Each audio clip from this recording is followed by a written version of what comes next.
تمہیں پتہ ہے کہ اللہ جب کسی کا نصیب لکھتا ہے تو اللہ اس میں نصیب کے آخری صفحے میں دعا کا خانہ بھی رکھتا ہے، اور پھر اللہ اس خانے کے اختتام میں کن بھی لکھ دیتا ہے۔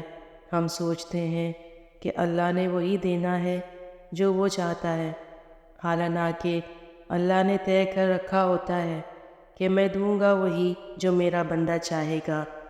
سنو، اللہ پاک کو ہماری رضامندی کی پرواہ نہیں ہوتی تو وہ ہمیں دعاؤں کے لیے آداب سکھاتا ہی کیوں؟